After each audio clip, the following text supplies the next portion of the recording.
Mm-hmm. Oh.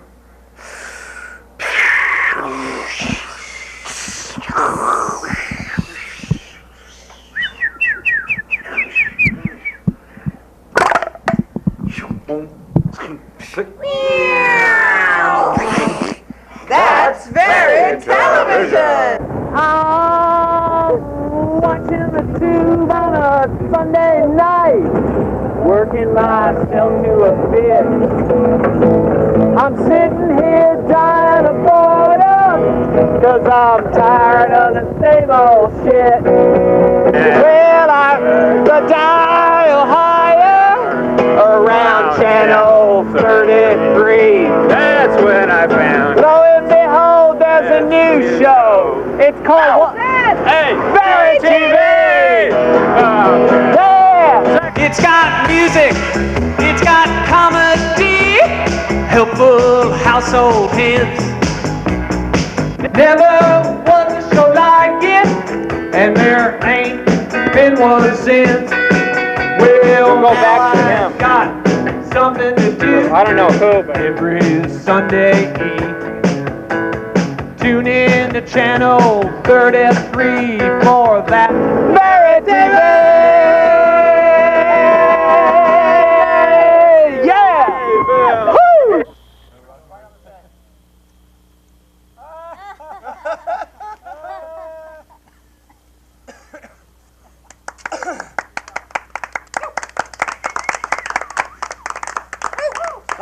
Thank you very much. Welcome to That's Very TV. TV. That's what that stands for. We got our logo. We got Austin, Texas in the background. I'm your host. My name is Roger Harrell. I'm not going to be serving any hors d'oeuvres or anything. That doesn't mean that's not that kind of host. But tell you a little bit about myself. I was raised by a psychologist. He was a professor for a while, and sometimes he'd bring me into class, you know, and point me out to the class and say, this is my youngest son, Roger, over here. We've been using him for a sleep deprivation study these last 3 weeks. That's it. Prop him up there. And feeding him nothing but stewed cabbage. We figure that in 25 to 30 years, he'll be either real funny or he'll want to kill people. And, He's killing me. yeah, I was, of course, weaned electrically, you know, kind of like, and I was nursed the Pavlovian method, which means that I was trained to, like, press the bar, heard a bell, and this giant nipple came swinging down, and and to this day, my girlfriends always get real paranoid when they hear the ice cream truck go by. Good, you got that. I was down in San Marcos a couple of days ago, and I knew I was in trouble when I looked out in the audience and I saw sloping foreheads and, you know, no opposable thumbs. I had to, like, tell them who Pavlov was and everything. It was bad. I just got back from Mexico, and boy, they love us down there. They really do. I think when you go into a Mexican restaurant and order something, the Mexican waiter will yell back, "Get out the amoebic dysentery!"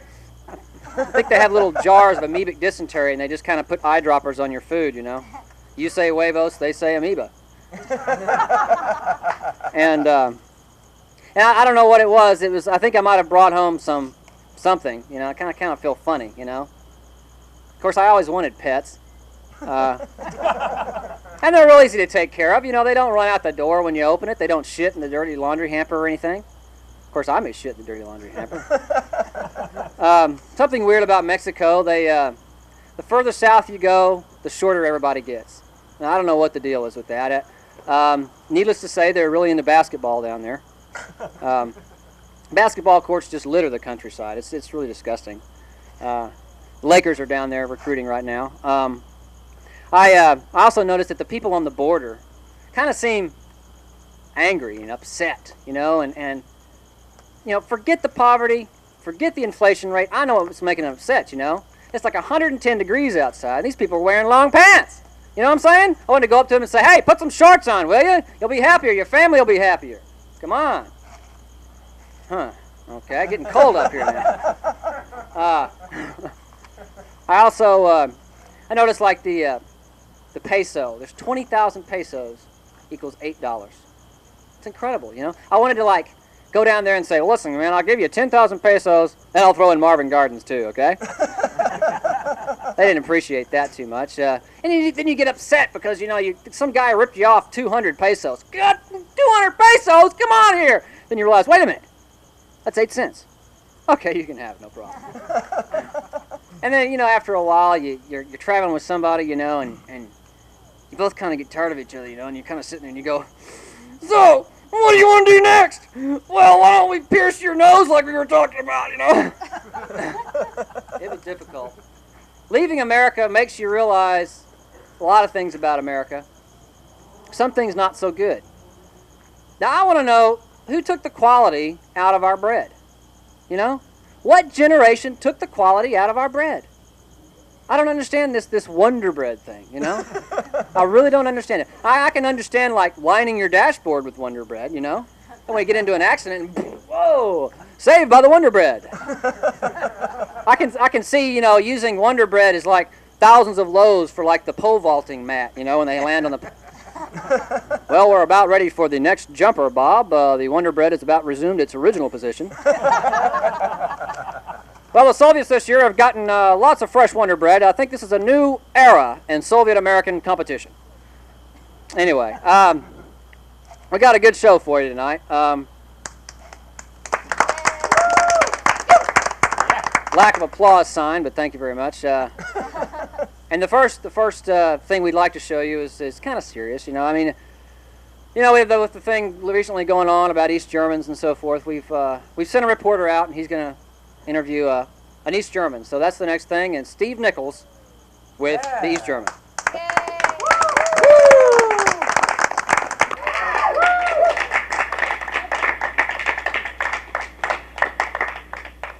This is Steve Nichols, your on-the-spot reporter, the man that brought a little West Coast style to Austin news reporting.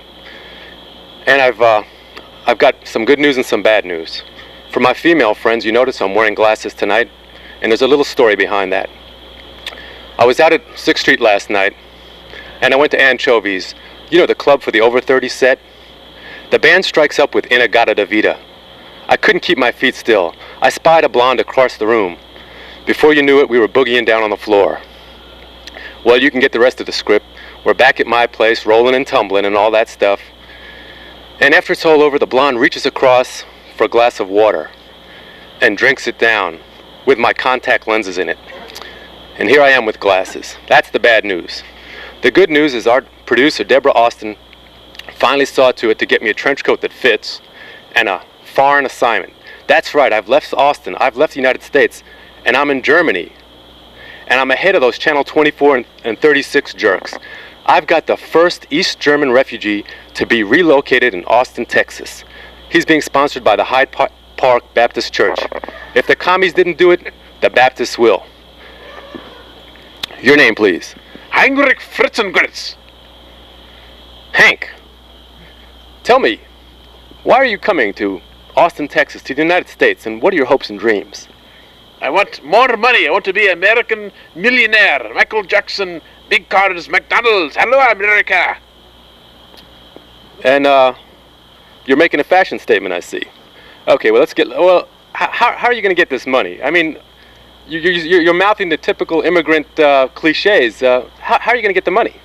Oh, America, you see on TV, you walk up to street button and you push button on machine and money just comes out the wall. All the money you want. I see it on TV. You see it on TV. How'd you like your first English lesson? Ever hear the word unemployment? Read my lips, Hank. Unemployment. What does that mean to you? Are you thinking about a job? Oh, lots of jobs in America. There's jobs waiting for everybody. Big jobs, big-time jobs. Streets are paved with gold and land of milk and honey, you know. You're giving me the cliches again. I mean, do you know how to use an IBM computer, a Mac? Are you a data computer operator, or what do you do? Oh, I worked in the tractor factory. I put the rubber on the wheels. Heavy industry, huh? I get the picture. We got a lot of heavy industry in Austin. I'm sure you'll be making a lot of tractors here. Well, tell me, how are you going to get to work? How are you going to get to work?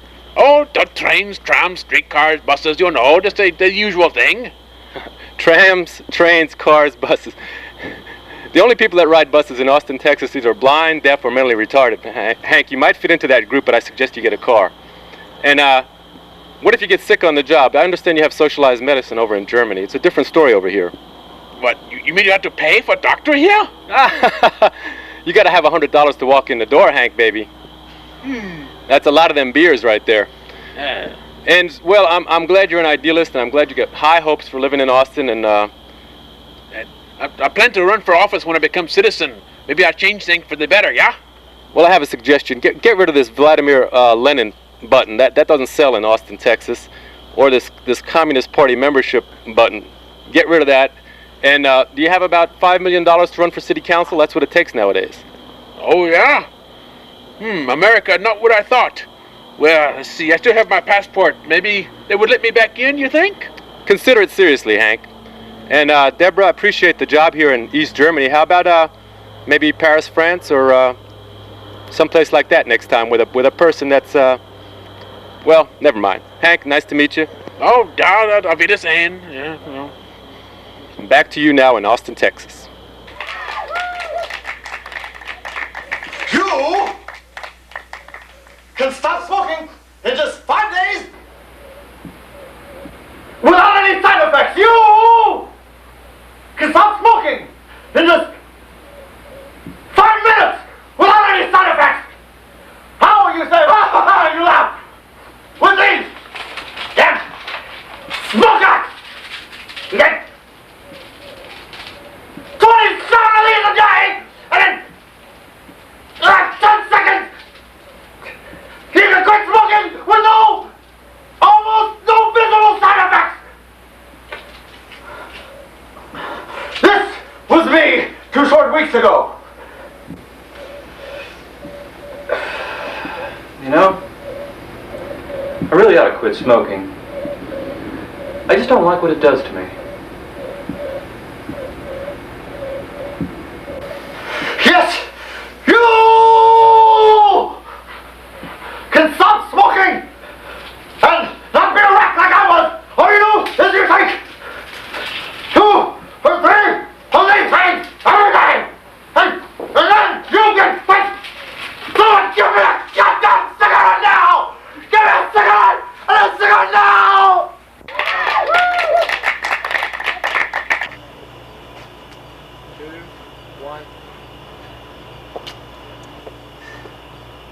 Are we almost there? I'm so tired. Sorry, sir. What was the question? Oh, such insolence! Listen to me when I speak to you. I said, are we almost there? And where might there be, sir? Well, whatever it is, we're going. I'm so tired I can't remember. If you mean, sir, have we dropped off the edge of the world? No, not yet. I don't believe so. Oh. I say. Well, we are going to India or something like that to pick up silken tea, is that not right? Yes. And to prove the world is round, sir? Oh, is it? Oh, extraordinary. Oh, well, of course it is. That's why we're going in the first place. Oh, smashing idea. Proving the world is round by sailing around it. Oh, yes, sir. Very smart idea this was, sir. Smashing. Brilliant idea. Brilliant idea, sir. Incredible, sir. Oh, but, you know, it's so boring, really. I mean, the whole time we've been at sea. Yes, that's generally the way it is, sir, when one goes sailing. I suppose so, but it's so no scenery anywhere. Just water everywhere. I just can't stand it anymore. Perhaps, sir, you should go below decks and write in the log. You know, get your feelings out, that sort of thing. Oh, I just don't want to be an explorer anymore. I'm tired of it all. I've even run out of games to play in my cabin. Well, sir, perhaps we could prepare a nice fishy for you for dinner. How would that be, Captain? Oh, it's no use. I never wanted to be on this nasty ship anyway. I really wanted to write poems and sing songs. Oh, it's terrible, it's dreadful.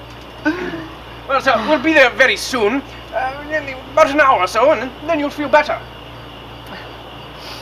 Oh, I suppose you're right.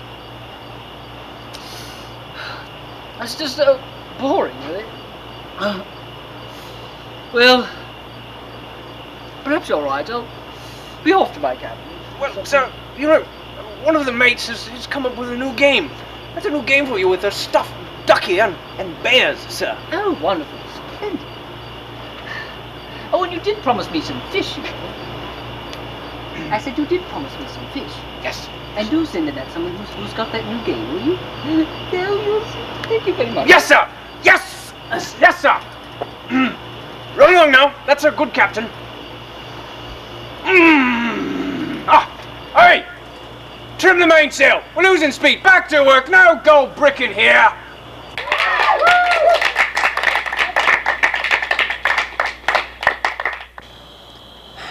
That's gonna be a good show, huh? You mind if I have a drink of this? Yeah, you got 50 cents? Oh man. All I got. I mean, this is expensive stuff. I just got a $20 bill. Okay, you can owe me, okay? You can. All right, I'll owe you. You owe me 75. No, look, I know it's going to be a good show. Okay. But let me tell you what the problem is with TV.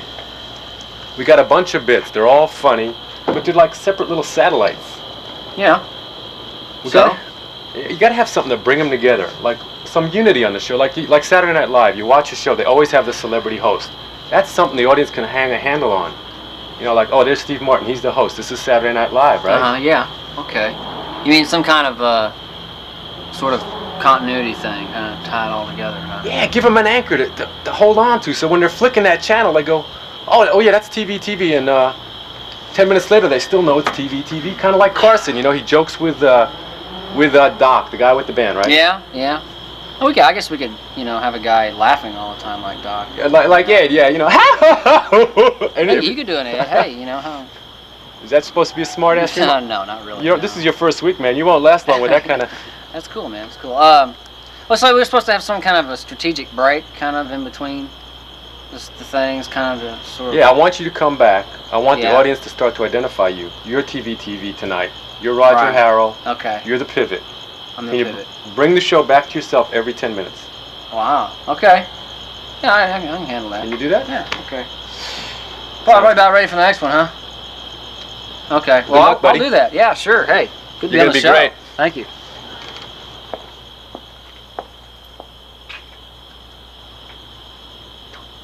What's next?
Man, this is incredible.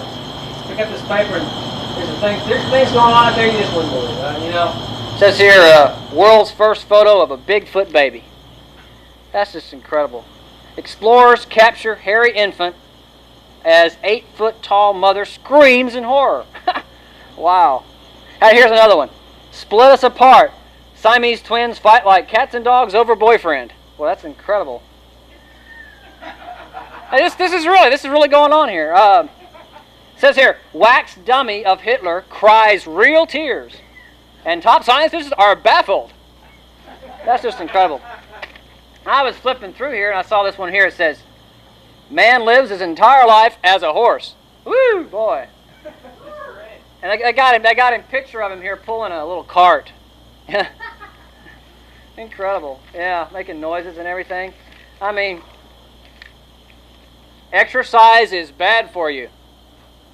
I've been waiting to find that out. It says, fitness craze is a cruel hoax, says heart doctor. Okay, this is just great stuff in here, you know. Here we go. Man drank himself to death with water.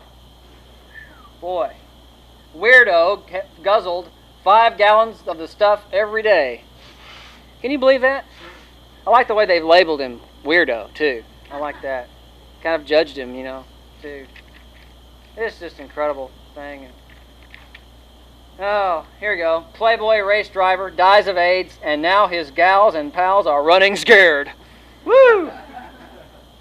I'll tell you. Well, that's enough of that. But we got a great comic here on next. He and I traveled together in Spain with Hemingway, and we used to run the Bulls together, and it was incredible. It was just incredible.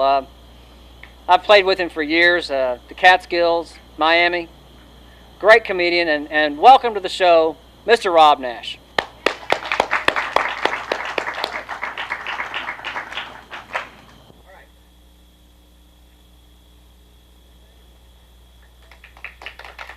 Thanks. Thanks a lot. Yes. So I was watching television earlier today. I was watching public television, and I was looking for Mr. Rogers' Neighborhood, but it's been taken over by Jesse Jackson. It's called Reverend Jackson's Neighborhood.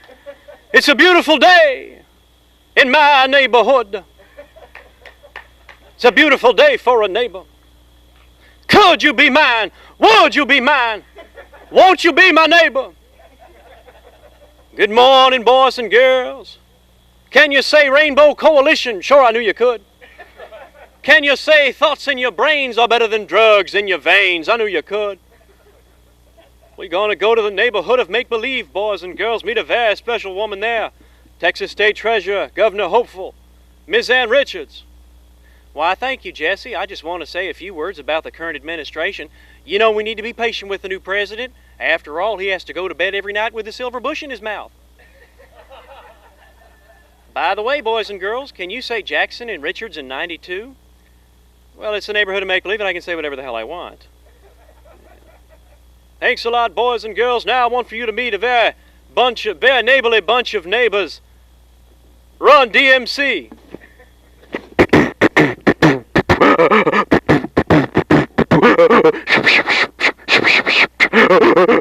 Was an old lady, swallowed a cow. Don't know how she swallowed a cow. She swallowed the cow. Catch the dog. She swallowed the dog. Catch the cat. She swallowed the cat. Catch the bird. She swallowed the bird. Catch the spider. That wriggle jiggle, wriggle jiggle, wriggle jiggle, wriggle jiggle, wriggle jiggle, wriggle jiggle, jiggle inside her. Swallow the spider. Catch the fly, but I don't know why she swallowed the fly. The bitch gonna die. Yes, childhood. Yes. I had a good childhood watching things like Jesse Jackson's Neighborhood, but my parents were hippies. They used to like to drop acid and play with my weebles. God damn it, they won't fall down. But as I got older, they'd put more and more restrictions on me, right? I mean, I couldn't do anything. I'd ask them why, and they would say because. And so I would say, okay, because why? And they'd say because. And it occurs to me that you can't have that kind of a conversation in Spanish, because in Spanish, por qué means why and because. So the previous conversation would sound something like this. Por qué, por qué, por qué, por qué, por qué, por qué, butter. So, yeah. I'm working at a Mexican food restaurant, and they're teaching me some Spanish. I've learned a lot of new Spanish words, like my name, Rob. In order to say Rob in Spanish, you say pendejo, and lots of fun there. Sesame Street is 20 years old. 20 years later, Susan's on her third Gordon. I think we can't tell the difference. Not a lot of people know this, but since Ronald Reagan left the White House, he's decided to go back to television to reprise the role that he created on Sesame Street, the Snuffleupagus. Oh dear. Uh-oh. And Nancy is Big Bird. Just say no, Mr. Hooper. Yeah, Hooper didn't say no, and he's dead now. The whole Just Say No campaign really bugs me, okay? Especially the frying pan commercial. You've seen it 100 times. Okay, one last time. This is drugs. And then they crack an egg on the frying pan and they say, this is your brain on drugs. Any questions? Yes, could I have my brain poached in a white wine sauce? Do y'all remember Zoom? While we're on this PBS theme here, you remember Zoom? Right, Zoom, Z-O-O-M, box 350, Boston, Mass. 02134. Send it to Zoom. I'm Teresa. I'm Pete. I'm Annette. And I'm Jimmy Swaggart, so... yeah. I think I owe everything that I know about grammar to the folks at Nabisco, because Saturday mornings I would watch my cartoons, and in between commercials and cartoons, Nabisco had Grammar Rock. You remember it had things like, get your adverbs here, conjunction, junction, stuff like that. Nouns, well, any person you can know, like an idiot or a vice president, and any place that you can go, like to hell or up my butt, and anything that you can show, like a birdie or a kiss my ass sign, well, you know they're nouns. My favorite one was interjections, and it went like this. So when you're happy, hooray, or sad, or frightened, eek, or mad, rats, or excited, oh wow, or glad, hey! An interjection starts the sentence right. I'd like to change it around a bit, bring it a little up to date, use some interjections that are a little more common nowadays. It looks something like this. So when you're happy, fuck, or sad, fuck, or frightened, fuck, or mad, fuck you, or excited, fuck me, or glad, fucking A. An interjection starts the sentence right. Enjoy the rest of the show. Thank you very much.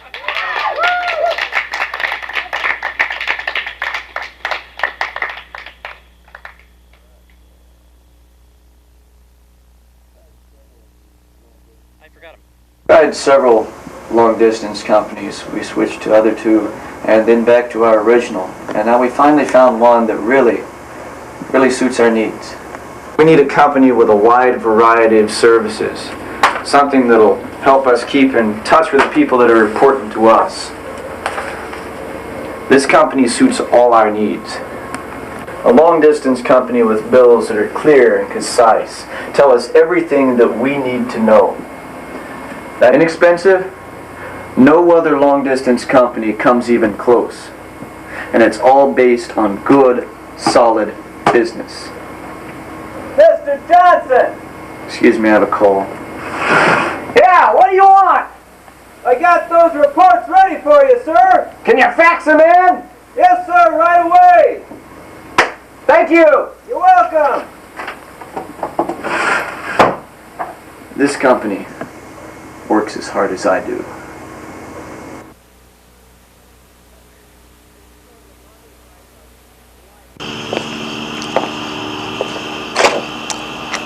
Submitted for your consideration. An ant, an ordinary ant, on the barren plains of a dry Texas summer day. This ant comes across a stranger, a rival, as it were, in this daily subsistence for food. This rival, this competitor, as it were, is from a different dimension of sight and sound, has made a journey through time. Well, more like a journey through space. Well, kind of like a combination of a journey through time and space. When this ordinary ant takes notice, he realizes that he's simply in a continuation of the fire ant sketch.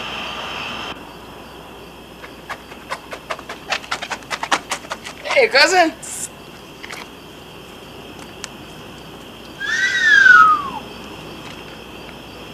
Hey, Billy Bob, there he is. He's imported. He's got tattoos and Amdro burns and everything. Hey, man, I'll tell you, man. So you're imported, huh? Does that mean you ain't got no green card? Hey, say, Holmes, huh? I got my USDA credentials, man. We come here to kick some ass on some of them bull weevils that you green puff domestic fire ants can't even handle, man. Then y'all took all our jobs away. Now we ain't nothing but a bunch of lawn raping, baby killing Amdro eaters. What of it, Vato, huh? You can't even handle Amdro, man. Why don't you join your Hoto cousin here, huh? Hey, that's not very nice! Hey, you got me scared, man. Whoa. I ought to kick your thorax. Besides, Amdro ain't shit. You should have been here for the DDT wars back in the 70s.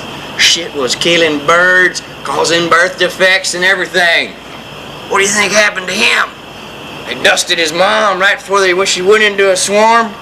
He'd been playing with crooked antennae ever since.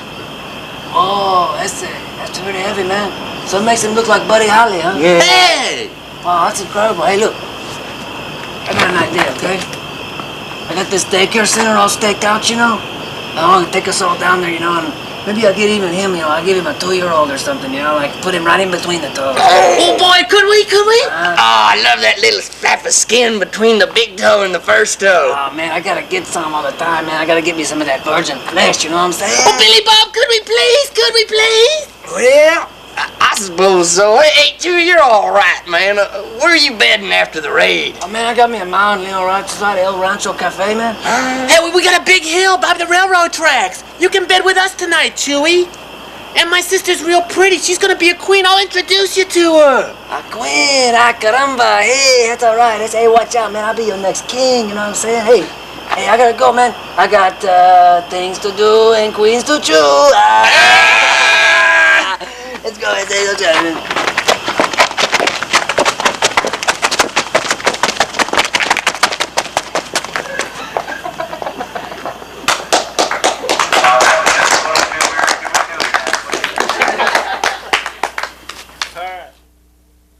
Ladies and gentlemen, from the Brick Room at Grossinger's beautiful Catskill Retreat, join me in a warm, warm welcome for the wonderful metaphysical comedy talent of Billy Crystal. Hey, thank you very much. You know, it's a small universe, but I wouldn't want to paint it. And then all these big questions. What is life? What is reality? Is there life after life? What I want to know is, what's for lunch and when do I get to take a nap? The other day, I had an out-of-body experience. I had sex with my wife. Oh, wait, that was an out-of-my-mind experience. Then, after that, I went looking for a channeler. I think I got a public channeler. All they wanted was donations. I had to get a new massage therapist. Mine rubbed me the wrong way. Yeah, I gotta give me a new rubber. Oy vey.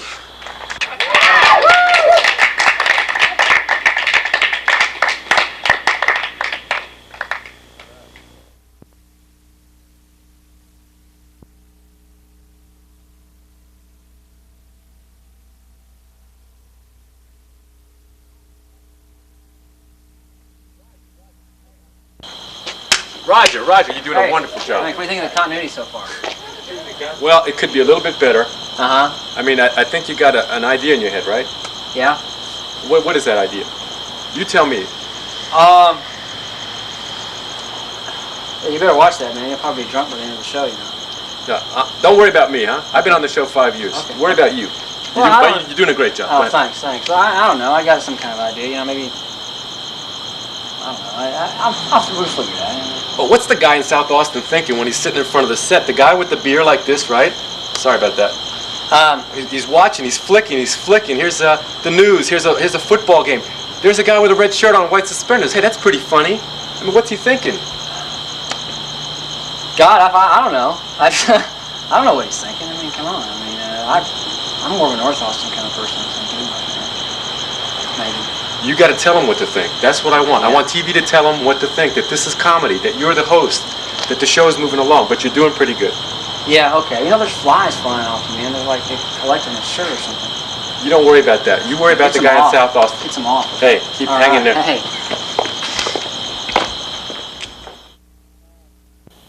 Hi again. I've been doing a little research. We're back here for a strategic break. I've been doing a little research on comedy just to make sure this is going to work, you know. And I ran across a few theories of comedy, and here we got the first one here is Einstein's theory of comedy, which is, I believe, attention span equals, what is this? Time times laughs squared. So you have to, you know, kind of keep the laughs going. And here's a real interesting one, of course. Freud's theory of comedy, which is, as you can see here, you got high phallic content and low phallic content, and the frequency of humor frequency here. And Freud's lectures in the Zurich 1932, he was describing this one. And then I have a more recent sort of theory, Skinner's theory, which I decided to be more behavioralistic tonight. And here's Skinner's theory, which is something funny, something else funny, and something other than that funny, and then a strategic break in between. And that's kind of what we're doing right here. We're right here at this strategic break right now. Anyway, this next bit, I'm sure you're going to love it. These guys have worked real hard, and it's called Abanon, and we'll just kind of let it take off from there. Okay.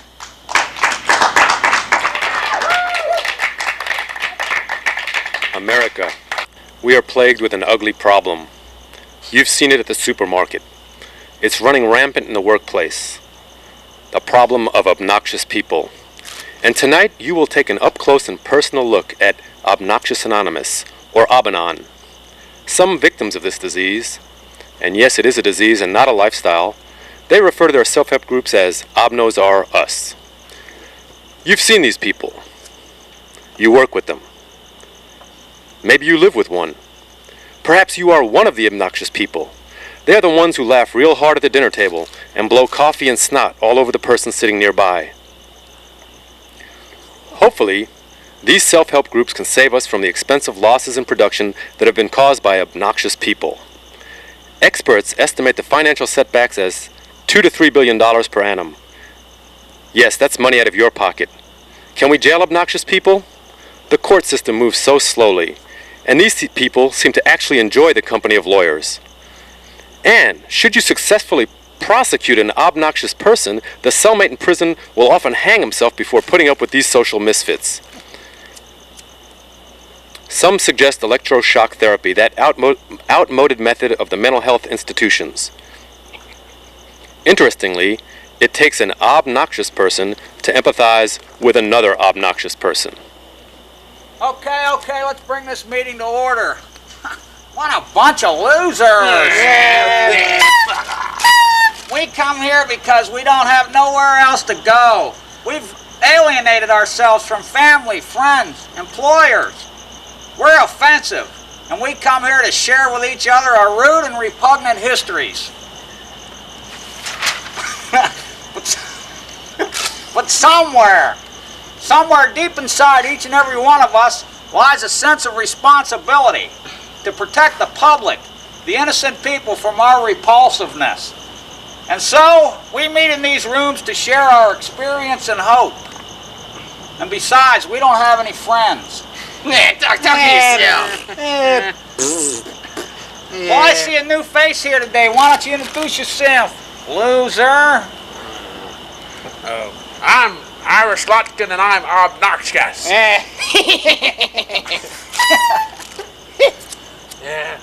Well, I got all these hints early on in life, but I didn't pay any attention to them. People always tried to give me hints that I was obnoxious. My wife and kids left me. Didn't even faze me. But I noticed I started offending the sensibilities of longshoremen and taxi cab drivers and other kind of losers in life. Anyway, it started on early on. I found out I could make armpit noises with my armpit. You know, one's too many and a million's too much. Then I got a car, and I got one of those horns that play Dixie real loud.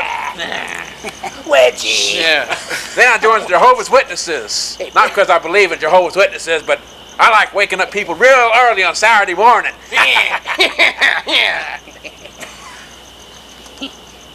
So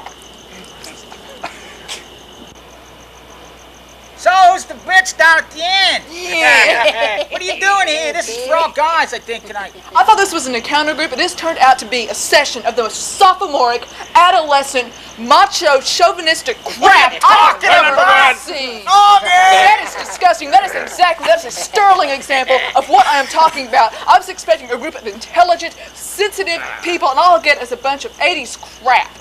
Hey, baby, want to go out tonight? Now you watch it. I have got David Nagel on retainer as my own personal sexual harassment attorney. He's obnoxious. He's one of us. That's right. He's a lawyer. Even though he's a lawyer, that's a pretty damn sorry lot too. He's a damn sight better than any of you four. This is absolutely disgusting. Well, listen, there's another encounter group down the hall. You know that?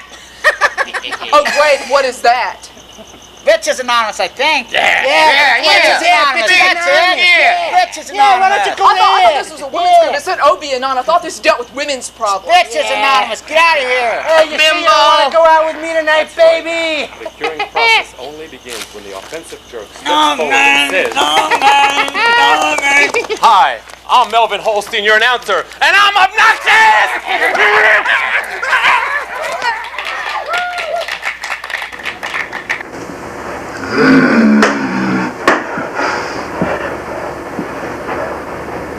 There's three things you gotta remember when you're a professional wrestler. You never ever fight clean. You never ever let a referee see you pull a razor blade out of your boot. And you never let him see you sweat. Speed stick deodorant. For wrestlers, sweat.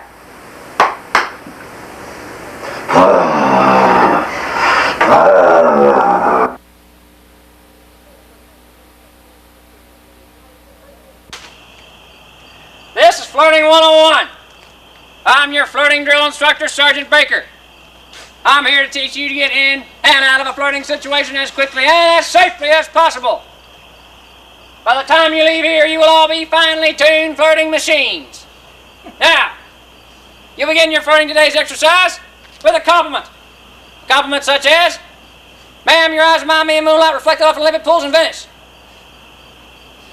Johnson, what's another example of a compliment? No, you do not tell her I like your little tiny mustache.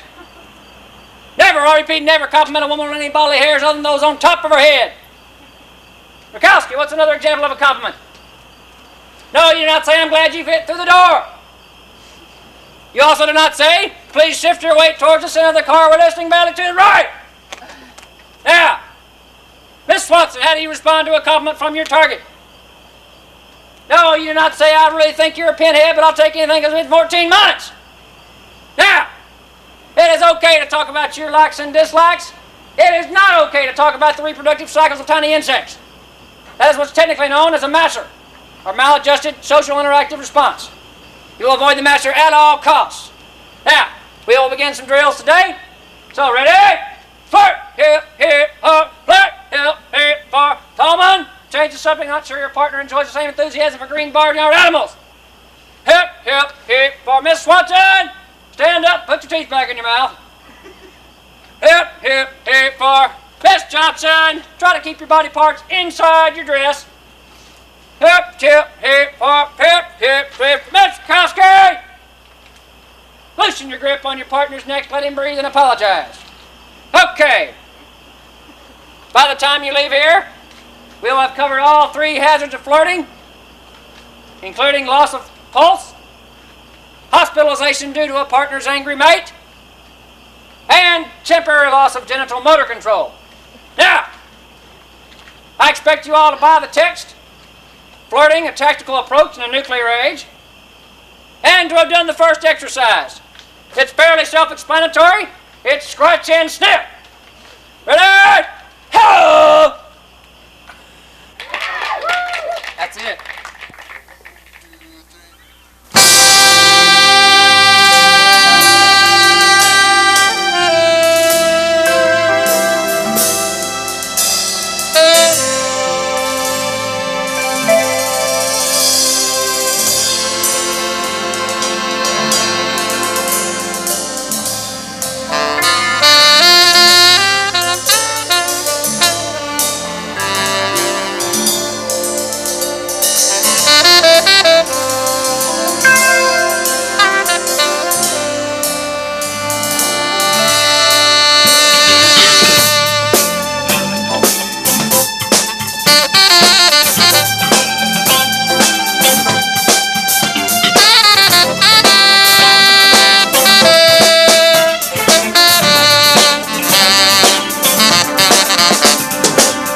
Where's my little dog? My little dog's in the car.